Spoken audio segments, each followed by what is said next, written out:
I got this assignment very early on where the teacher said, draw an angry line. I was like, okay, well, what is that? And what does that mean? And they're like, oh, it's a red jagged line.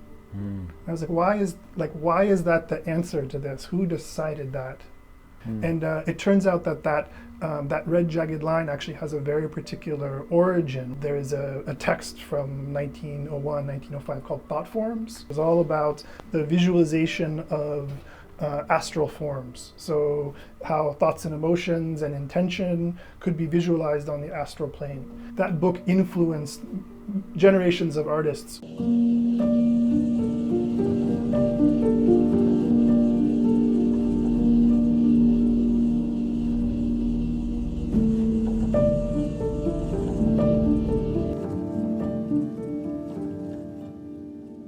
Welcome back to another episode of the Blue Hour podcast, where we explore the minds and the worlds of visionary artists and creators. As you all have been feeling, I'm sure there's a lot of collective trauma and collective junk that is being put out in the surface of our minds in these past few weeks and months and years even. And I think this episode kind of anchors this well, because Michael Carter, this week's guest, is a researcher into the occult hidden side of history of art. So he dug deeply to understand that the origins of abstract art is not what we think. There's actually a metaphysical dimension to it, and that's what we'll be discussing.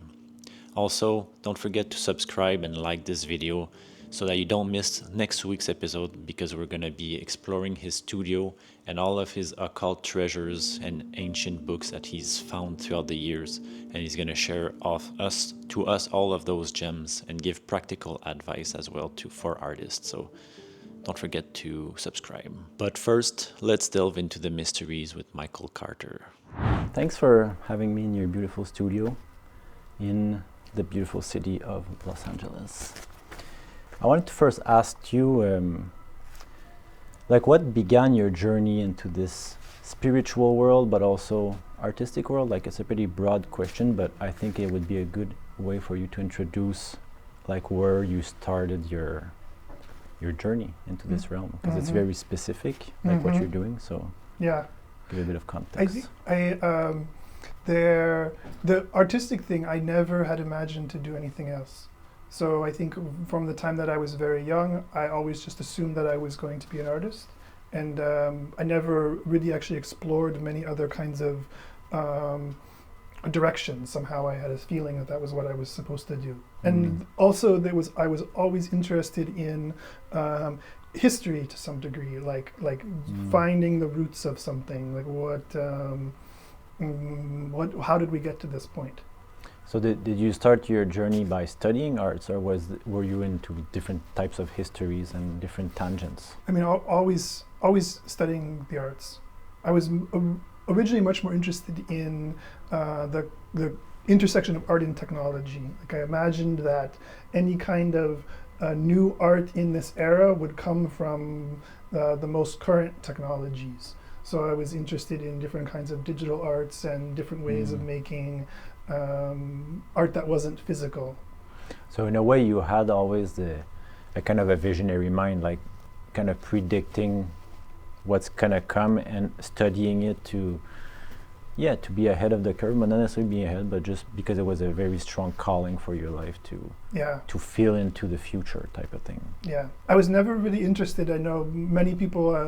I have taught high school students, and you see students who are obsessive about drawing all the time, and they get or they're obsessive about painting. And I was never like that. I was always interested in looking for, like I said, new tools. I was like, there's going to be the digital art. Okay, it's going to be video art. That was always the things that I was interested in. So when I was younger, it was always about those kinds of tools were harder to access than they are now.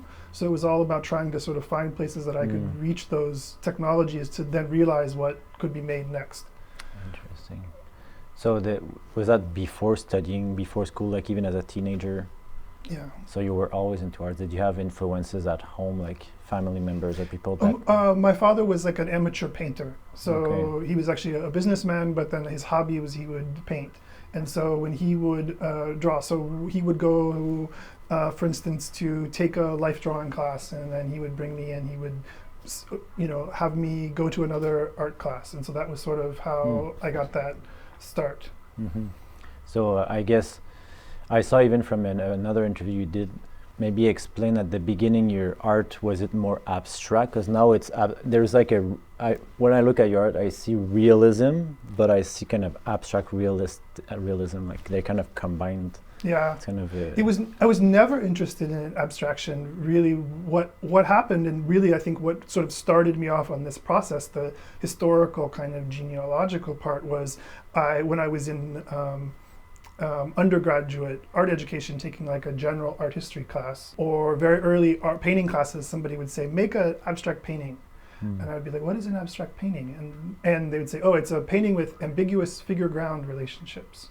And at that point in my life, even by the time I was a teenager, I had had the opportunity to travel a lot and visit art museums all over the world, and had been to Manhattan, into galleries there and things like that. And I was like, somehow what you just described doesn't seem to explain the art that I'm seeing. And then eventually I was in like a first year of college, design foundation class, and I got this assignment very early on where the teacher said, draw an angry line. Angry line? A line, like a line, the line that is angry. Yeah. And I was like, okay, well, what is that, and what does that mean? And they're like, oh, it's a red jagged line. I was like, why is that the answer to this? Who decided that? It's interesting because we just looked at your Vedic chart, and there is the moon mother aspect that is externalized in the career that we acknowledge, but the moon is also emotions. So it's like you were looking in the art for emotional resonance, and when you look at abstract painting, the way they describe in a very rational way didn't kind of resonate until it kind of touched upon the emotional component of it, perhaps? Would you say that's... Yeah, and even I think that that's a really good kind of connection back to where that assignment originates from, because then as I was like, okay, here as a young person, I've been to the Dia projects in Manhattan, I've been to the Broken Kilometer, the Walter de Maria piece, right, or the Earth Room. This artwork doesn't seem to in any way relate to what I'm being told. Like, why were these artists doing these things? Yeah. And I had that feeling over and over again. And this red jagged line thing, I eventually looked into it, and they said, oh, that is a art exercise was created by the Bauhaus teachers. And then I would sort of start pushing more and more, and began to sort of learn about the focus and interest of those artists, their sort of second generation spiritual interests that were there. And it turns out that red jagged line actually has a very particular origin, which is there is a text from 1901, 1905 called Thought Forms that was very early printed by the Theosophists, and it was all about the visualization of astral forms. So how thoughts and emotions and intention could be visualized on the astral plane. And there's a whole section in that book about anger and feelings of vengeance and things like that. And then it's visualized with these images, and there are these red jagged lines, or there are these like explosions of red and orange and yellow anger and energy. And that book is basically the whole idea that abstract art can be used to communicate emotion in that way. That book influenced generations of artists who came up with many of those theories or implemented those in those works. And so it took me a decade or more to discover that connection was there. Which kind of reinforced your feeling that there was something missing, type of thing? Yeah, the missing feeling is what I encountered over and over again, that there was something different between what I was being told and then what was actually happening, and what these artists were, the actual artists who were making this work were being motivated by. But it's interesting. I noticed that too, that was kind of a feeling I had also in the art world, because my art was always kind of a manifestation of my inner world. And then I realized that, okay, well, that's everyone. Like everyone that's doing art, it's influenced by their inner world. That's all they know. It's their inner world, right?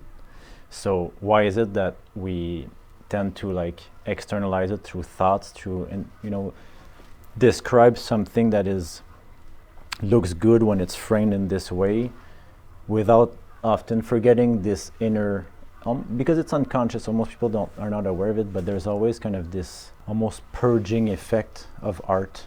Like art becomes a ways to see something that is within you that you don't see.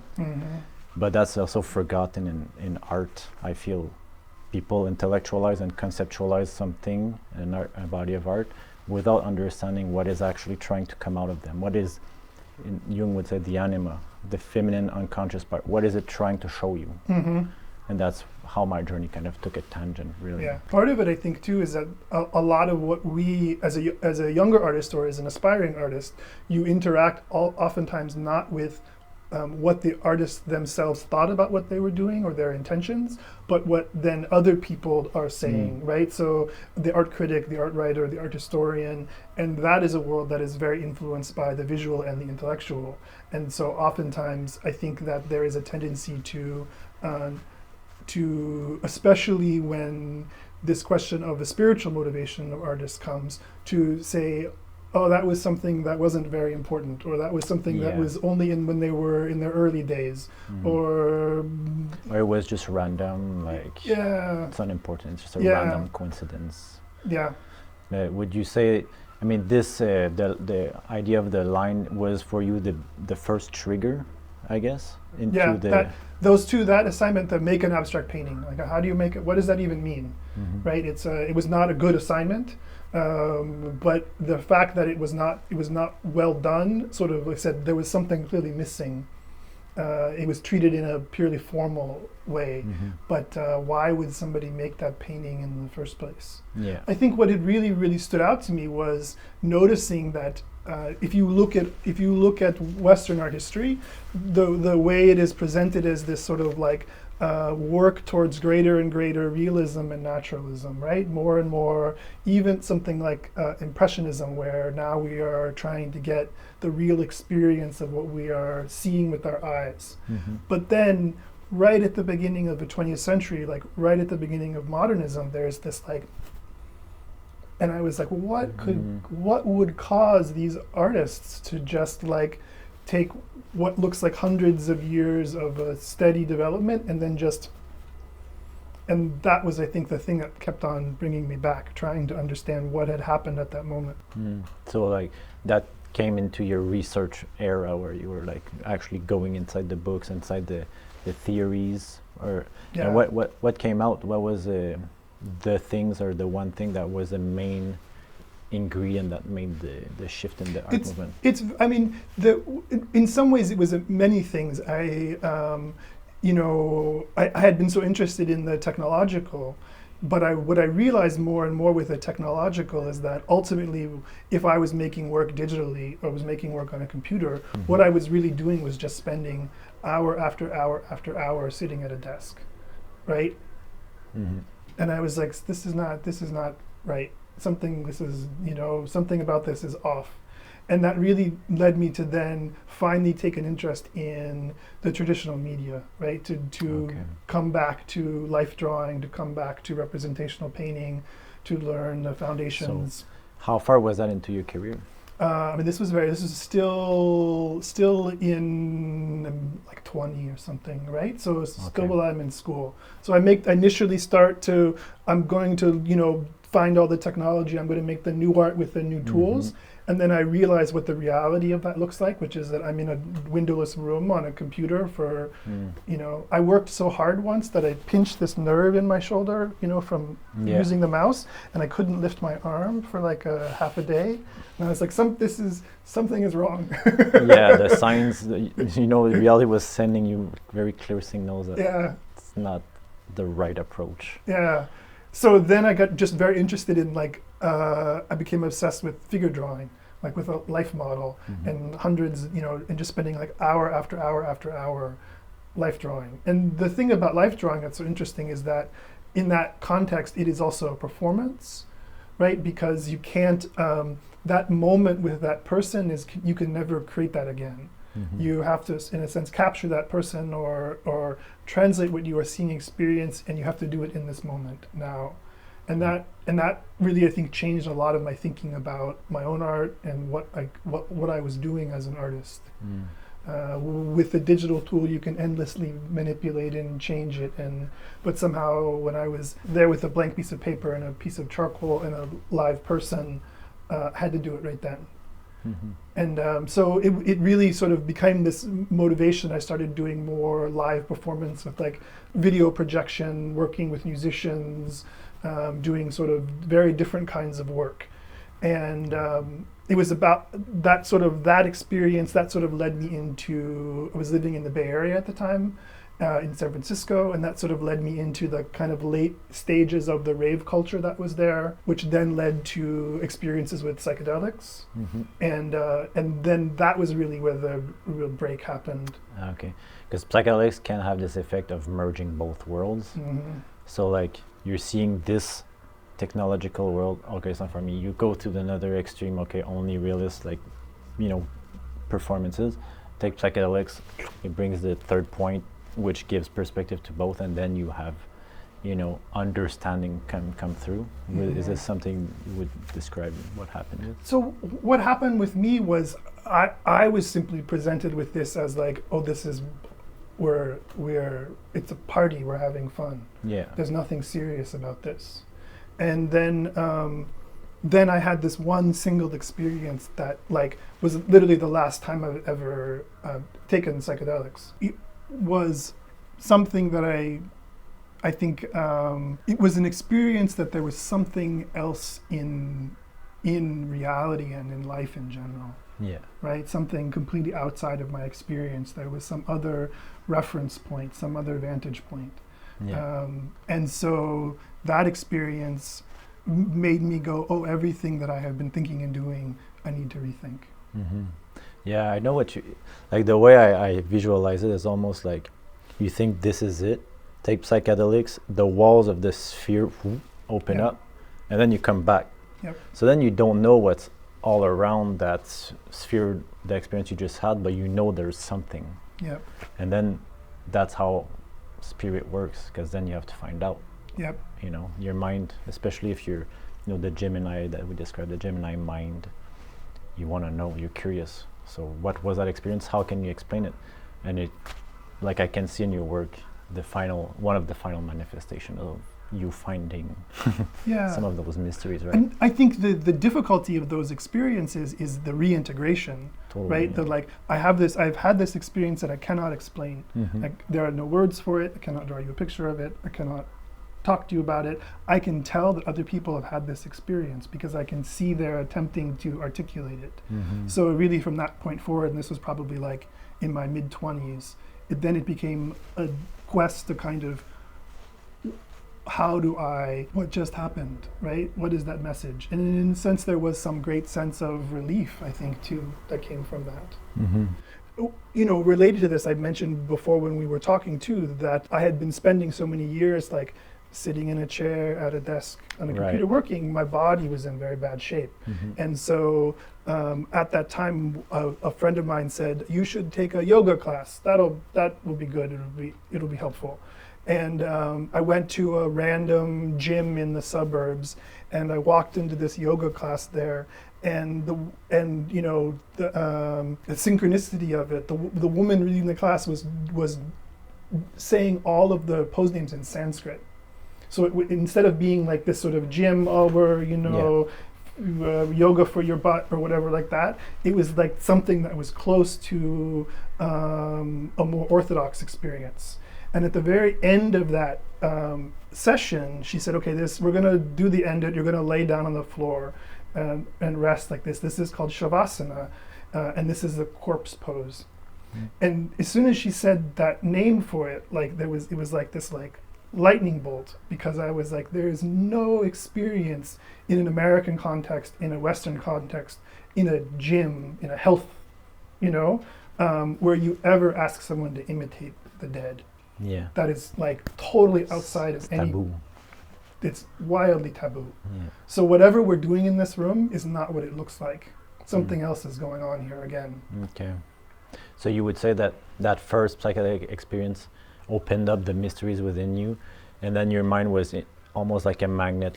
You know, everything that was mysterious would be attracted to your consciousness, like this word would, and then your curiosity sparked, and then you want to know more about it. Is that what happened next? Well, I think it was a sense of like, now there's like a path, right? You're like suddenly you realize you have a intention and like a magnetic something is pulling you in this direction, and so it was almost like an obsession. Like everything, this is more and this is more and this is more. Right, and then that would lead me to try to find like more teachers who were somehow like who were more engaged in the roots of these practices and these traditions. The esoteric part of it. Exactly. The things that you won't see in the outer public is usually not interested in and are actually scared of it. Yep. But from what I saw in your chart with very strong 8th house and then also the 2nd house in Scorpio. Naturally you want to know what's behind the scenes, like especially after having yourself experience this bigger realm around you.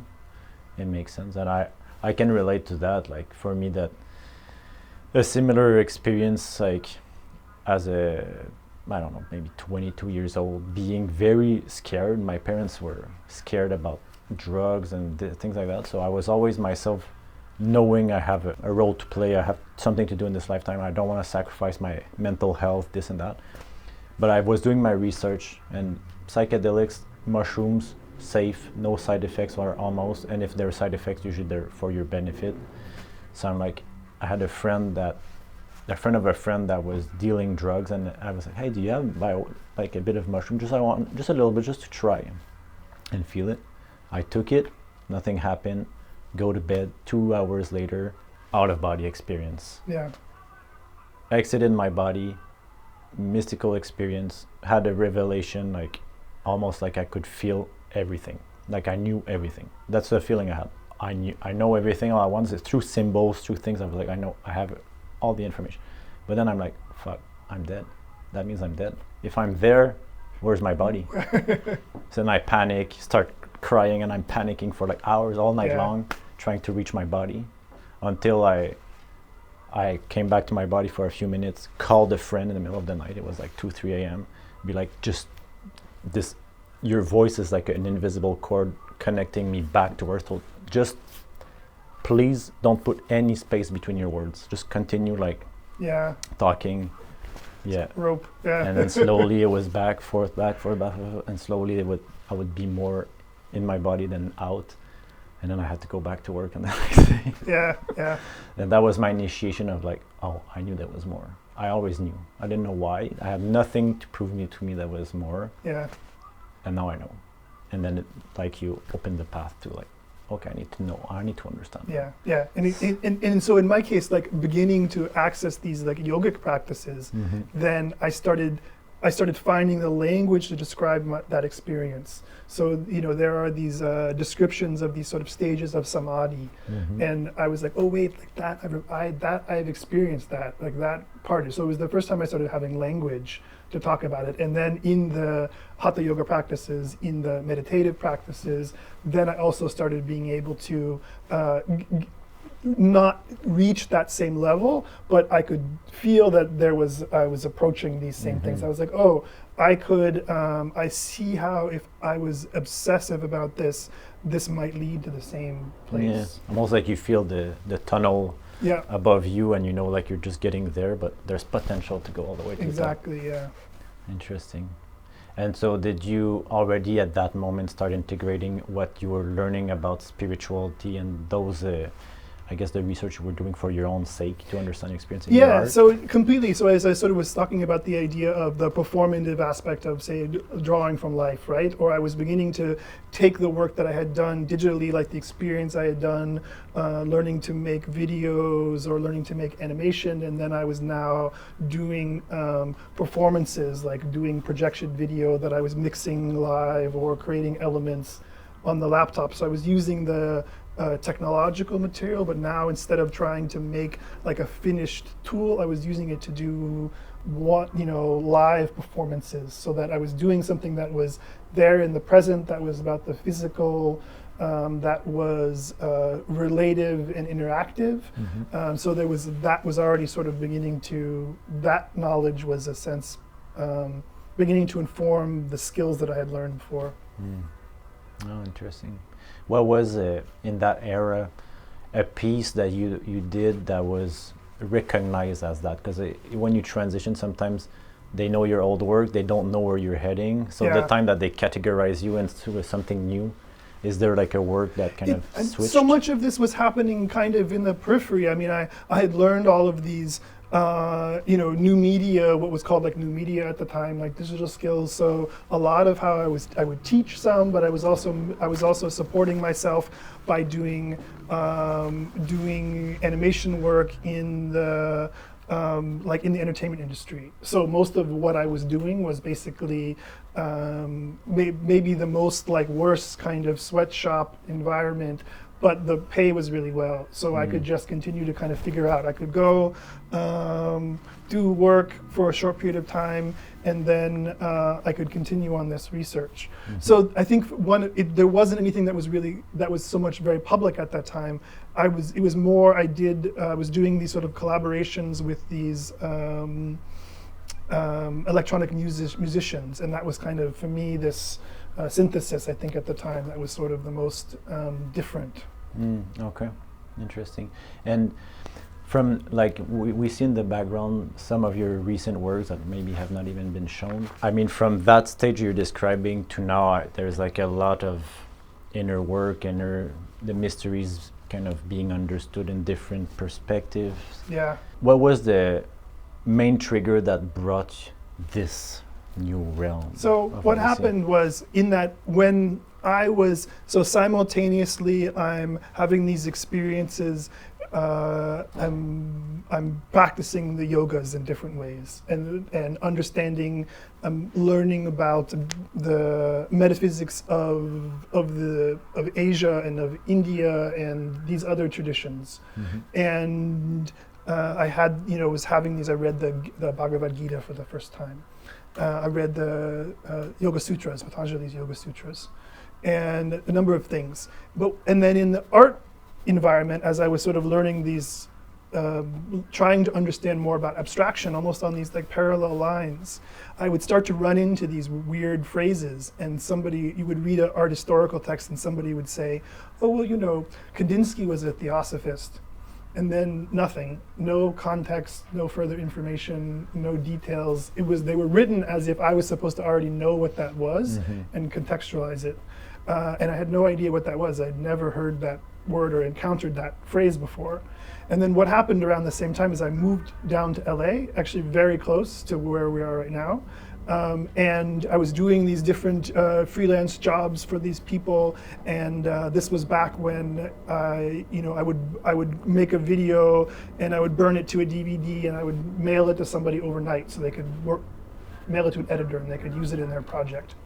And I went to the where we are here, the very last place that you can go to mail a package through FedEx overnight is like about a mile from here. I went to that spot to mail my package, and then directly across the street there's this enormous building, like a bunker, these solid walls and these little windows, and across the front of that building it says Theosophy Hall. And I was like, that can't possibly be what that is, because that doesn't exist anymore, right? That's some weird historical thing. So what is this building that I'm now standing across from? And I went online, and there was very little information, but I noticed they had a study group where they were reading the Yoga Sutras. And I'd never encountered anybody anywhere who was interested in that text at all. And if you've ever read it, it's a very short but kind of cryptic metaphysical text.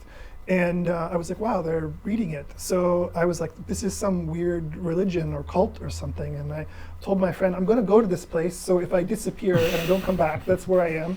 And then I went, discovered what that was. And And that started out a relationship that was about 10 or 15 years of me increasingly attending study groups and in different kinds of involvement. Was it the first time you had actual humans to talk about these things? Because before it was only like finding information through books and stuff. Exactly. And not just humans, people who literally had dedicated their lives or who were multi-generation. Like masters of this knowledge as well. Or who were like their parents and their grandparents, their great-grandparents. So there was like these lineages. Okay. And that was like completely something new that I had never experienced. So from then on you had more technical skills to understand art, understand your own self, your experiences. What happened from that point is really what I started to do was I started to then connect with the actual interests of these historic artists. So, I was vaguely aware that there had been this generation of mostly European artists. Hilma of Klint at the time was basically unknown still, Kandinsky, Mondrian, all of these other folks. And I was like, wait, this is this thing that all of these artists were interested in. And this is what was motivating their artwork. And so I was like, I want to know what, like, for instance, why is this not already something that is being commonly discussed in arts education? If it's literally that thing I said before, what caused all of these artists to make this break? That's what it was. Okay. And so why is this something that I have never heard of before? And I've spent all of this, time and year and energy and schooling, but it's been completely absent from there. And so I was like, okay, well, this is the thing I want to do, right? This is, I want to know what this is. I want to really understand what this is, and I want to figure out how to connect what I'm doing as an artist, because there is this sense of it being in that line or that path of what I'm already doing. So what it started to give me was a metaphysical language to talk about art, and it also started giving me a sense like a foundation of, this is what these artists were also doing, right? And then as the more I started having the kind of keys and the terms and the language, the more it started opening up all of this history of 20th century art in this way that I'd never experienced before. So what you describe as abstract art had also origins with Theosophy in a way. That's what I've read before. No, they're literally the same thing. So there are definitely other lines and other people making attempts, but what we think of as abstraction in art almost universally, especially in the first part of the 20th century, all of those artists were theosophists of some kind. So it feels like it's almost like futuristic realism, like I described a bit earlier. Like I feel like when I see this type of theosophical infused work, in a sense it looks like it's something as a molecule with a microscope that we could not see before, but this is kind of a portal into a reality that is accessible to humans to perceive, but perhaps you need your third eye open, perhaps you need a focus on another level of reality for you to perceive this, but this seems like the future, the evolved human would have these types of, you would see that and be like, oh, that's what it's talking about. Yeah. And that's literally like what you have described is the history. It is there. There's this series of kind of, they are published as books, but they're also kind of the activity and the focus of the theosophists of that era. These focuses on clairvoyance, the focuses on the experience of the astral realm. There's thought forms, occult chemistry, man visible and invisible. It's literally so much of what we think of as spiritual modernism and the New Age is formed at that era. And that is exactly what it is. The human being is on a path of spiritual evolution. As that happens, these are the kind of capacities that people will evolve. And we are showing the way to do this. It's a very like the thing about it is, it's like what I also discovered very quickly as I began to discover this history was the real human condition of it, the sectarian conflicts, the interpersonal dynamics, the guru worship that emerges out of this, these other kinds of, I think you hear this criticism made off sometimes about modern spirituality. Spirituality is the New Age, this idea that is focused on the self. Right, it's all about my spiritual transformation, my spiritual evolution. Nothing, I need to change myself before I can change the world. Which feels like the Alice Bailey teachings comes at the same time to counter that in a way. Yeah. There's no guru, you don't meet people. Yeah. It's all done in the privacy of your home. Yeah. It's kind of to avoid that. Bailey is a neo-theosophist, right? So it's interesting. Bailey has her first experience of the Tibetan here in the Hollywood Hills at Old Cortona. So that site is where she first receives telepathic communications. Interesting. But she is definitely like what happens very quickly is that because there is no lead, there's no guru, there is no one system, we don't need to follow any master. Everybody then makes their own line. Everybody can now be the leader. It's all like that. So it's a very there's a whole complex history that is going, very human history that is connected to all of this too. And I do feel like if you look at art history, it's always connected to the evolution of consciousness. You can always see the kind of correlation. So I'm curious with your futurist, approach. What do you think from all your studies, all of these movements, all the way to you right now, where is it leading? Yeah. So the thing that has really focused me in what these works are about is really at this point the transition from the solar to the cosmic. The sort of what is interesting about the efforts of the Theosophists and that whole era that is sort of really the beginning of the New Age is it's very much the sort of bringing together of all of these lines of the pre-modern. Like every comparative religion, all these different spiritual traditions, how are they parallel? What are the things about them that are the same? What are the symbols and images that are identical? But that is all conceived of in a cosmos that is just our solar system. Physically is limited. There are 7 planets, and then there is the sphere of the stars, and anything beyond that is unknowable. Right. And then what is really interests me, this work, for instance, is all about the how astrologers begin to interpret the significations of Uranus, and they relate it back to Mercury. And so then Uranus is a higher octave of Mercury. Yeah, that's what I've heard. And so there's this whole then as what happens then in the late 18th century, and then in the late 19th century, and the very beginning of the 20th century, our sense of what our cosmos is, our entire universe, goes from being solar, right, to infinite, and that is a transition that has no historical precedence. And that brings quantum physics and all these kind of science, which involve supercomputers that calculate stuff that our human body could not absorb, or like the potential of it. So what used to be the realm of, because if you look in a like an early modern cosmological diagram, even the ones that are like Ptolemaic with the sun at the center, and then you've got the 7, the 6 other planets, and then later on, you've got the Earth. The Ptolemaic, right, is going to have the Earth, and then later on they become solar, they become heliocentric, and then that system works out, and then they always stop at the sphere of the stars, the fixed stars, and those are often represented by the zodiac, right? So you'll see these images where they'll have the planets, and then they'll have the 12 houses around them, and then beyond that is the transcendent. It is unknown and unknowable, and then oftentimes in art images they will literally put some kind of abstract representation of the deity in that space. And then what has happened really in the last 100 to 200 years is that space, which was originally unknown and unknowable, is now known.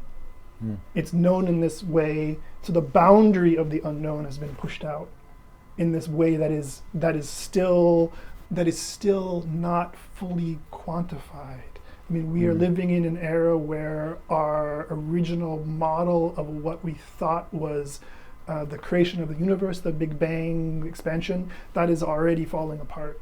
The astronomy no longer supports that as the cosmology. Would you say in a way like knowing that we cannot fill the gap with like solar system, constellation, God? Yep.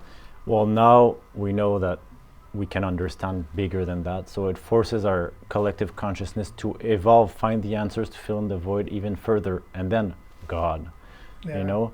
But it's almost like forcing the collective minds through technologies, through research, quantum physics, to expand their boundaries, expand their consciousness, like their awareness of what's beyond, and find the rational behind it.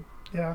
You know, and I feel, I don't know, I want to know your opinion on this, that right now, again, like it forced in this very patriarchal world, science-based, to understand rationally what was going on, but the subjective part of it was left behind in a way. And I feel like now there's a kind of a shift towards integration as we're kind of exiting, as I'm perceiving, an old era of Pisces into an era of Aquarius.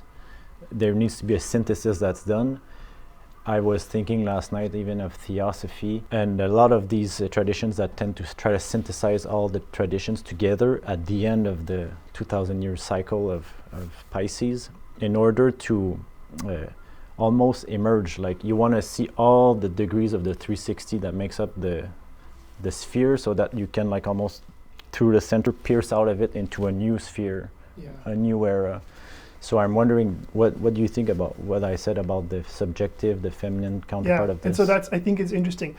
First off, just like a thing, what the original Theosophists argued, the 19th century Blavatskyan era, wasn't actually a synthesis or even a syncretic result. What the argument there was that there were fundamental principles that existed across all of these different traditions.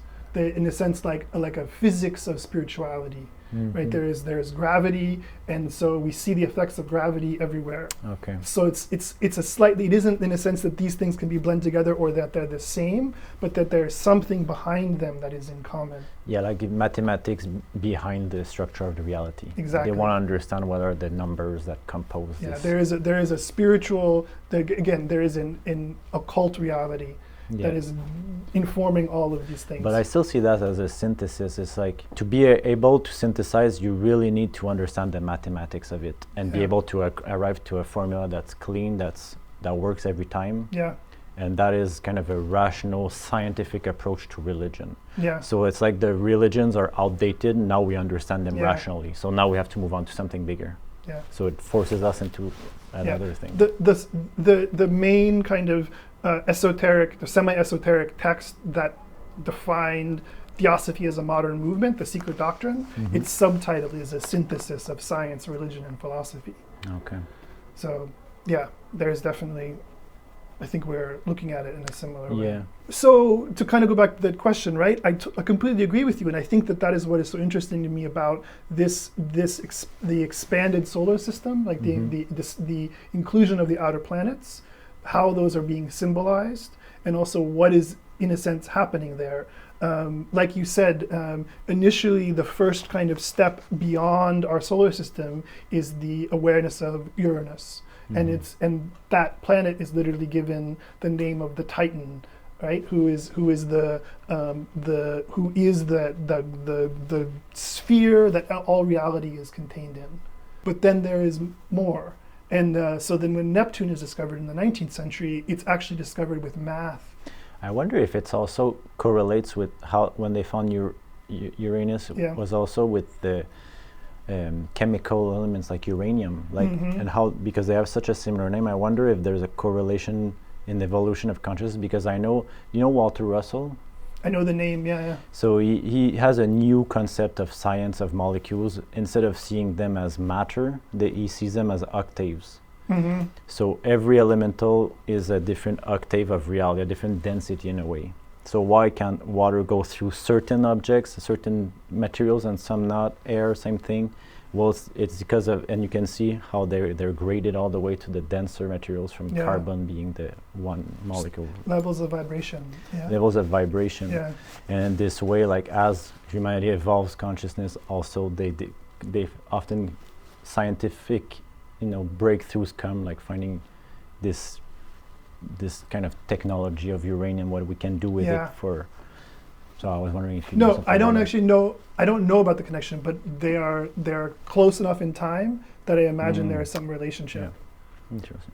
Neptune is found through math alone. Instead of they find Uranus through a telescope. A guy in England with basically a small telescope he can put in his backyard. He discovers it. He's like an amateur. Mm-hmm. But when they come around to about 100 years later with Neptune, the astronomers figure out from the calculations where the planet should be, and then they tell the astronomers, "Oh, look there," and see if there's something there. So it's really seen as a triumph of materialism. Right, that we can discover, we can expand the reality in the universe through our power of empirical science. But it's very interesting that then the symbolism for that planet is Neptune, and it becomes associated with the idea of that like deep space. It is Neptune is a higher octave of Venus. So already there is some kind of interesting thing happen there, because the symbolism, I think, associated with the planet starts to become about like the vast oceans, right? Yeah. They are images that are related to the feminine already. Yeah, and in my recent work, I'm working directly with this Neptunian energy. I've never seen it as Neptunian though, because I'm more into the Kabbalistic, and Baina is the divine feminine, the cosmic ocean. Yep, exactly. So for me, she's associated with Saturn, because the outer planets were not found when this was. But I find Neptune so fitting with her. It's like the consciousness of the ocean, the all that englobes. But when you understand also through the scope of Saturn, it gives a lot more perspective, I find, because Saturn often, I was always thinking it as old man, masculine figure, but now it's associated with the feminine. And when you imagine, now I always have this image in mind when I think about it, this kind of, it was a tarot card I saw that stuck to me, is this woman in the dark on this big vast field. There's a full moon.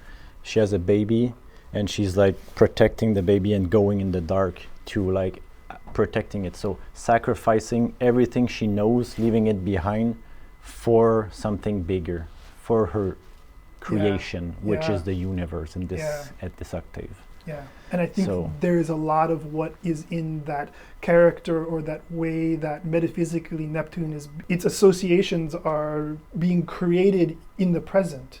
I think there is this tendency, I feel, especially among Western astrologers, to imagine that these associations with these outer planets are locked and they've been decided, but clearly we're actually creating them in this moment, far more than I think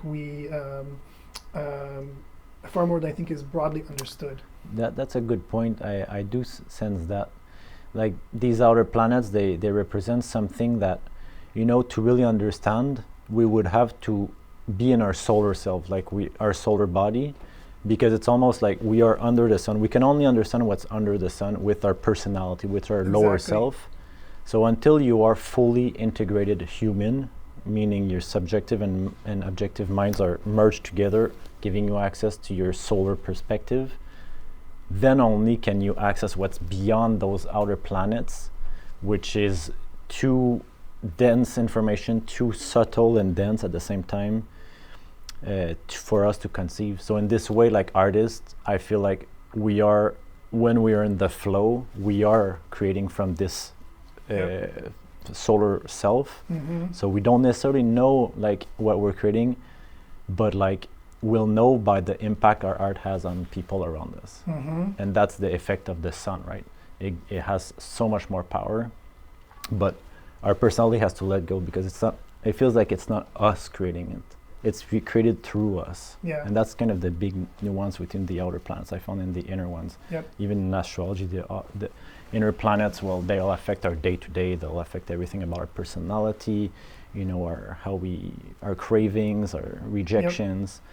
But the spiritual component, I think, is the role of Saturn and above. Yeah. Saturn being the threshold. It is we are defining the transcendent in this more specific way. Previously, it was simply the transcendent, it was unknowable, and now it is beginning to take on more specific character. Yeah. And what I think has become more and more interesting to me too, of course, is that the interpretations of those outer planets, they are more than a lifetime, right? Their periods are greater than a lifetime. So they are never going to be individual in the way that the inner planets are.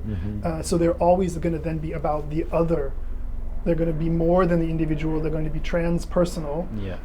And so you start to then now move away from that solar consciousness, the ego consciousness, and you start to have to now relate to... Well, see what's different in Vedic is that the solar is not associated with the ego necessarily. The first house would be, but in other tradition, the yogic tradition, the ego is actually the sun. Like there's the different traditions that call the ego different things. Yeah. But the one most of us know would be most connected to the first house. And in this way, I do feel like it's, in my understanding, it is this solar consciousness that can understand, because the sun is, in the traditions I study, is the soul that doesn't die. Yeah.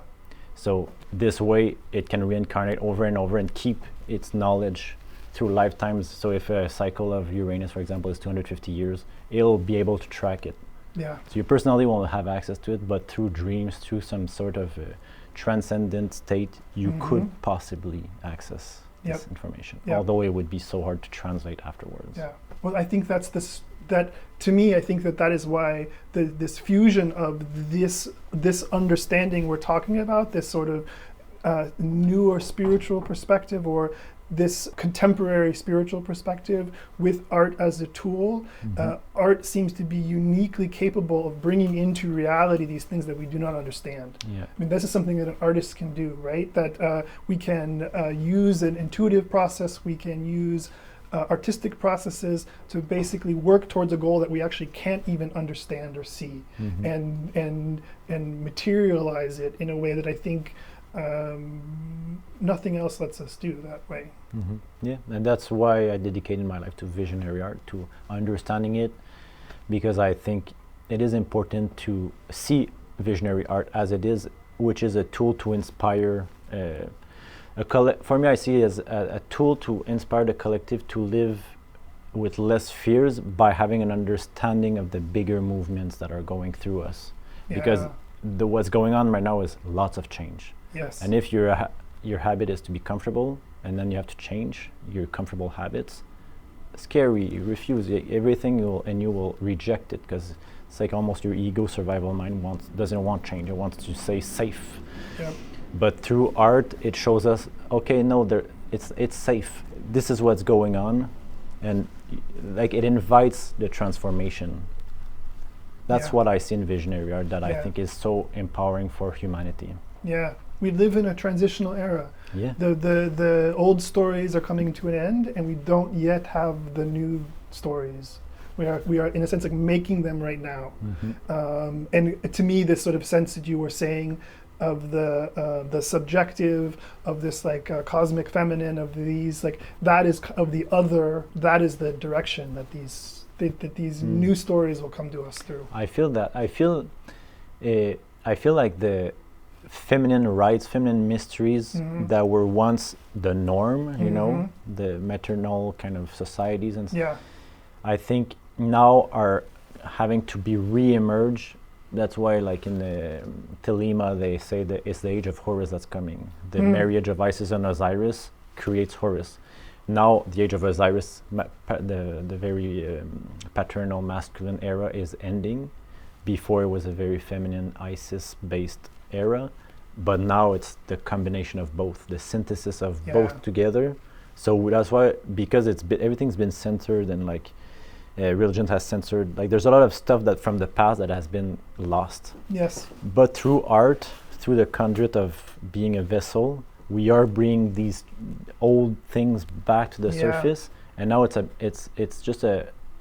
We just need to bring awareness to what we're doing, unite, and through like time and discussions like this, start uniting both worlds, the old world and the current world, so that we can have insights into the future and know what it is that we can do to transition smoothly without too much suffering for humanity. Yes, that is that point. Yeah, and why it is that I have invested so much time and relationships to sort of understanding these social or vehicles, for instance, why I became so interested in studying the Theosophical Society and reading Blavatsky's work and connecting like that, is because that's what they were saying in 1875. They were saying that the religion of the future is the religion of the past, and that what the time is that we're working towards right now is this integration of these two things. And so 150 years ago, this was the message that was being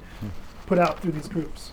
It's interesting. It also feels like before, like a lot of the religions were based off nature. It's like God is, you don't need to look in the sky, it's right there all around you. But then they were like, no, it's all up there. That's where God is. But now it's like, no, uniting the lower and the higher realms together, which is in a way synthesizing the lower chakras and the higher chakras into the heart.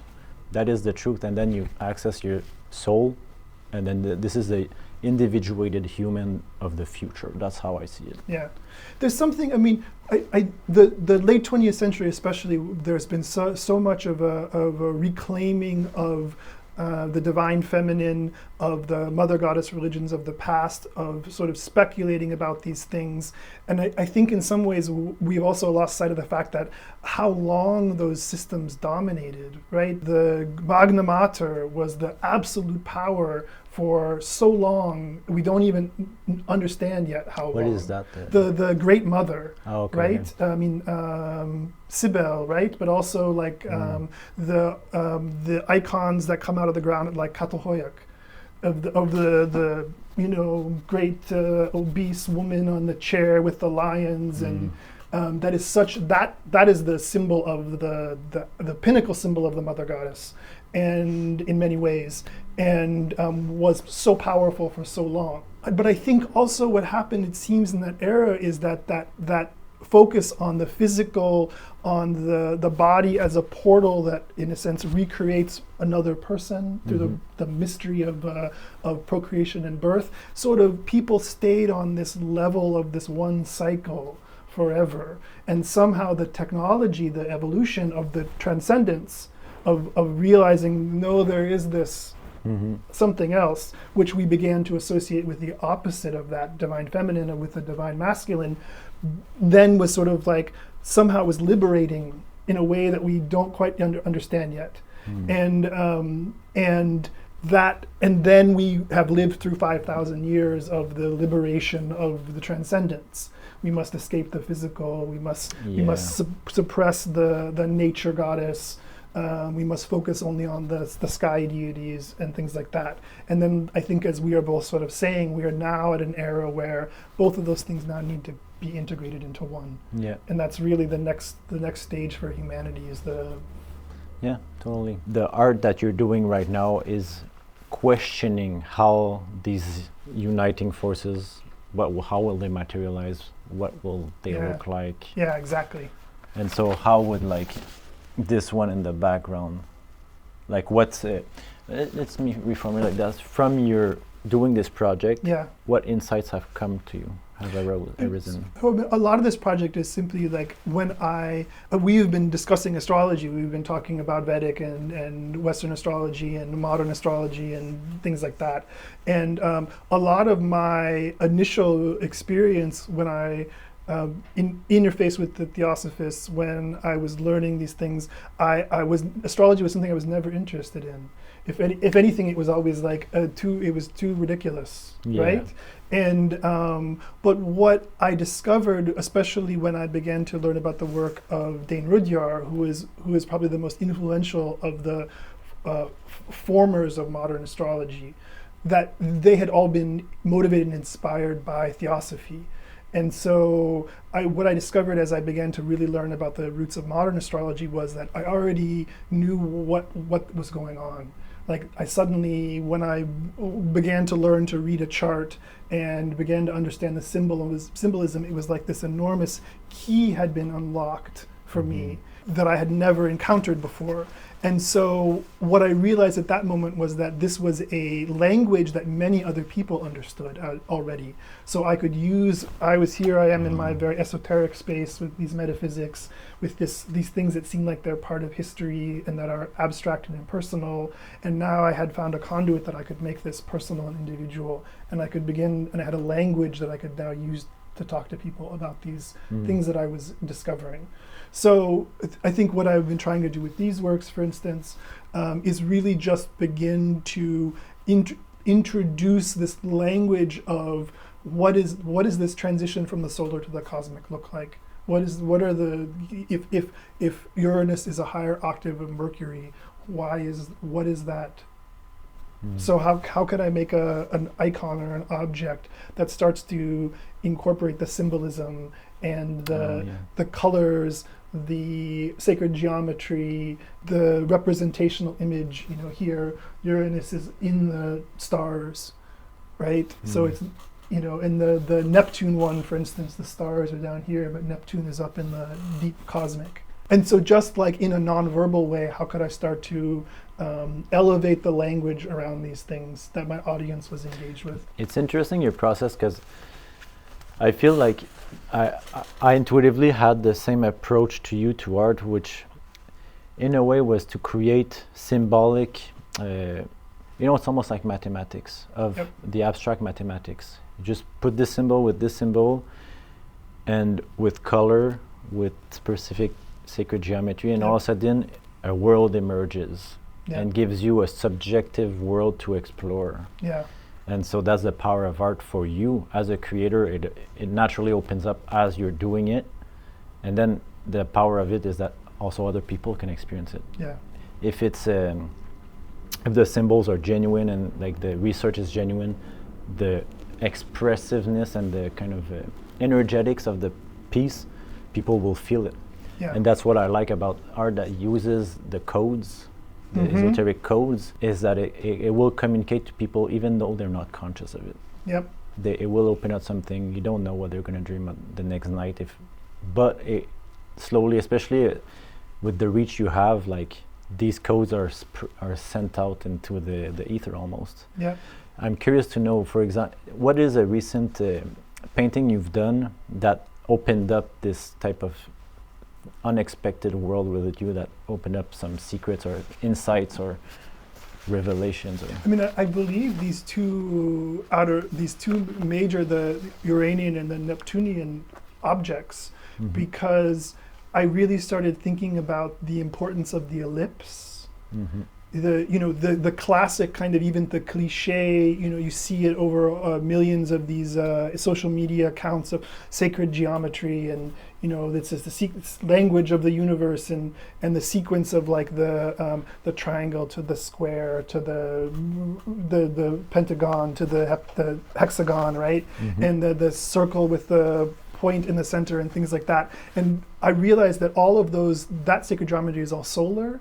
It all starts from the point, right? In a sense, the individual or the solar world, and then expands from there. And then what I realized that for me, I saw the next step was the ellipse, because the ellipse is the first shape that actually has two centers.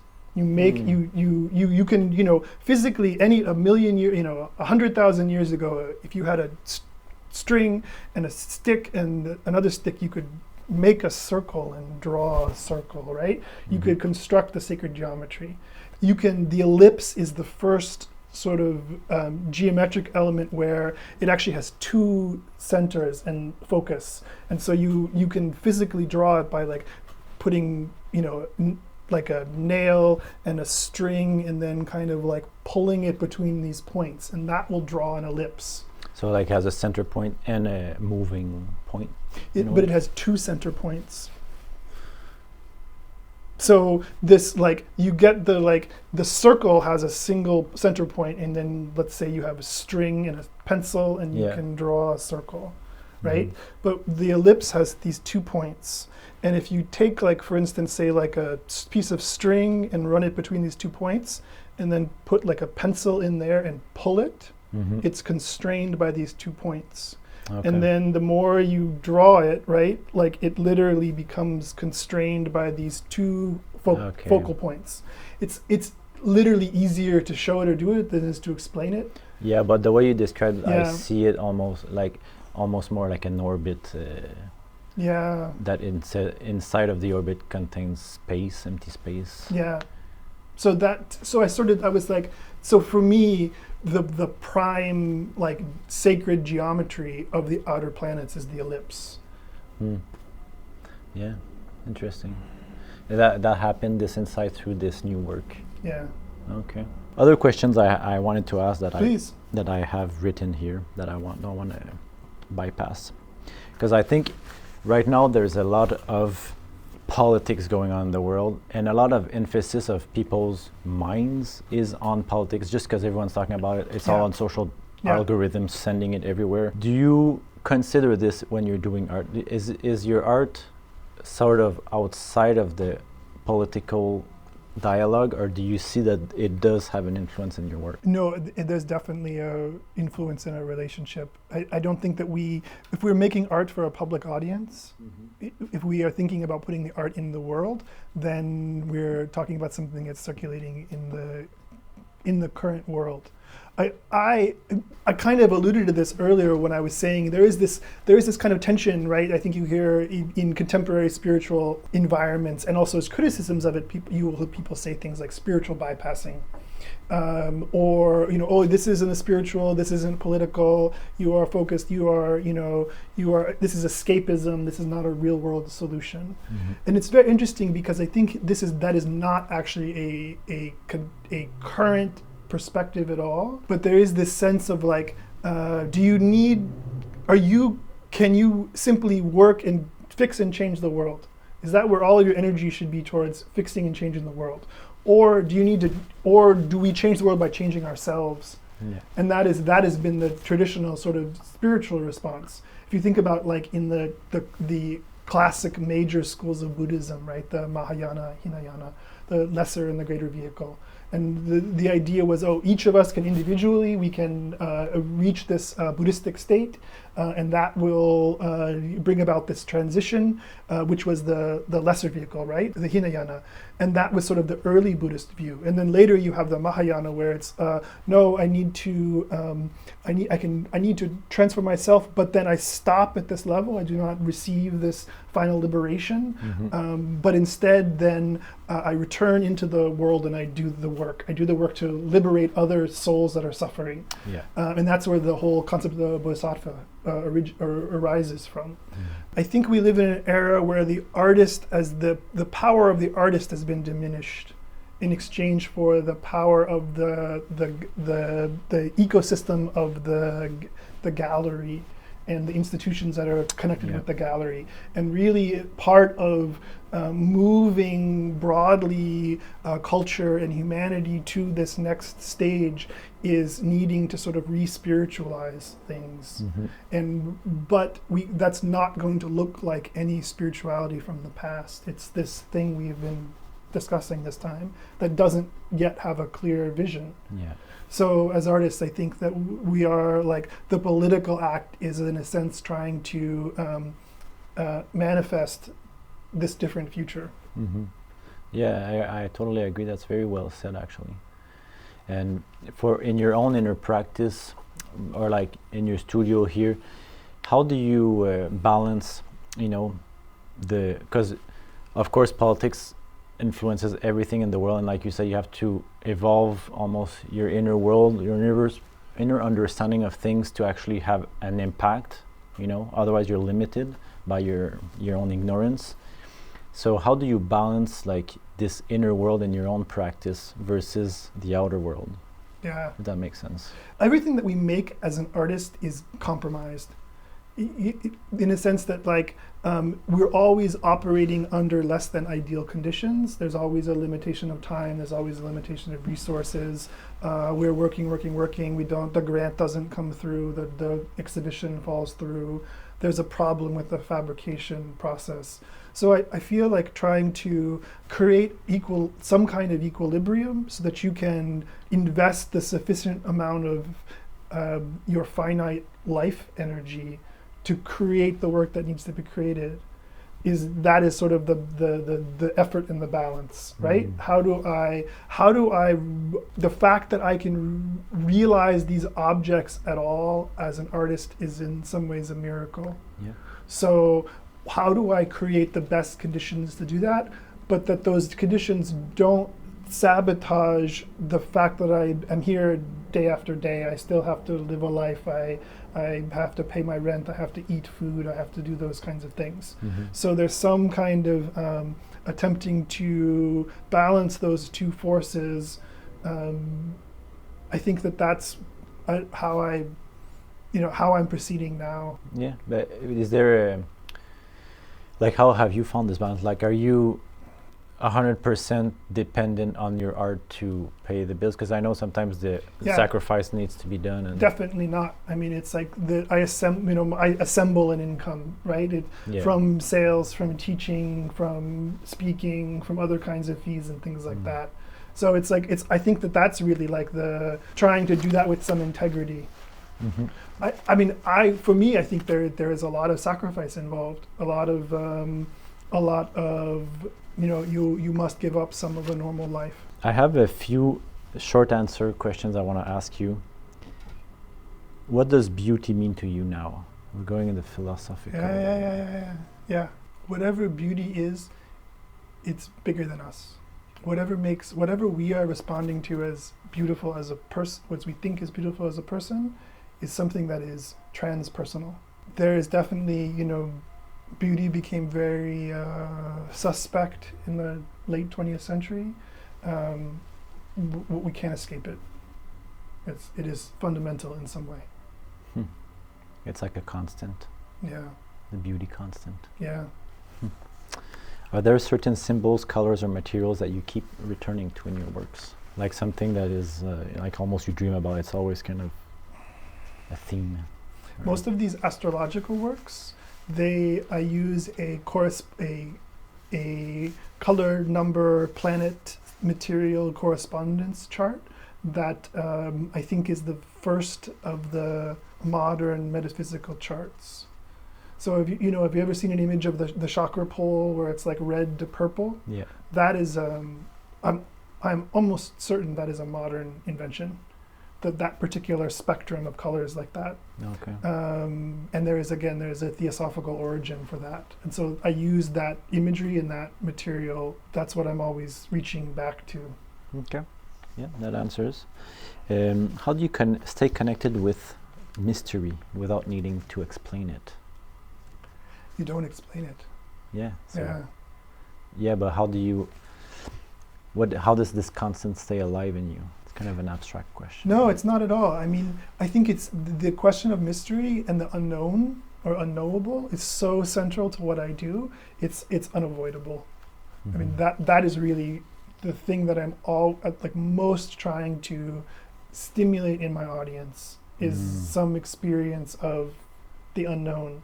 So I think for me, not as much as I am like verbal and intellectual about what I'm doing, there's always a place where I don't know what it is. Well, your moon in Pisces would reveal that. It's like, it's a mysterious place you go to, and then you hope that people can access it through your work. Yeah. So I have just finalizing questions. Yeah. Where can listeners experience more of your work? What's coming for you and the...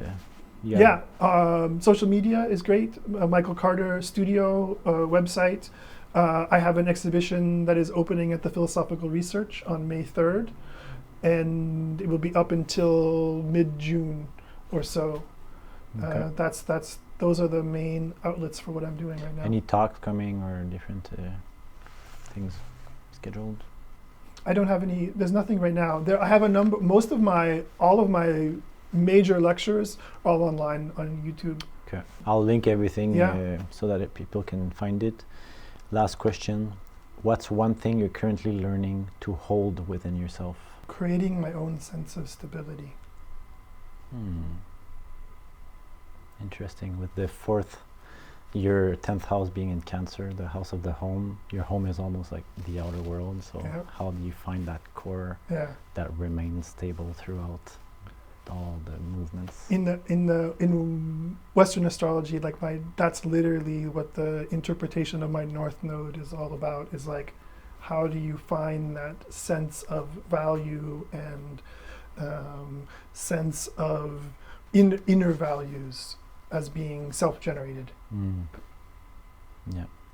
So thank you so much. This was amazing. I like interviews where I'm actually as much in the flow, things coming through me, but I'm learning at the same time, and we're kind of exchanging this mental space. And this was definitely that type of conversation. So thanks so much. Thank you so much. So this concludes this week's solar transmission. If this episode opened the door for you, wait till you see next week in the lunar transmission on next Monday, where we'll go behind the scenes in his art studio. He's going to show us his actual process, and we're going to look in his library to find all these rare occult books that for him are like deep hidden treasures that change the narrative of the history of modern art. So we're going to delve in those books firsthand, and this is exclusive footage you won't see anywhere else. So don't forget to subscribe so that you don't miss this one out. And if you enjoyed this episode, don't forget to comment. Tell us which guests you want us to invite and how this episode puts everything back into context, and how this episode just brings clarity to this history that's often disconnected from its magical roots. And until next time, don't forget that the artist is the mirror and the art is the spell. Much love and light, and I'll see you next week.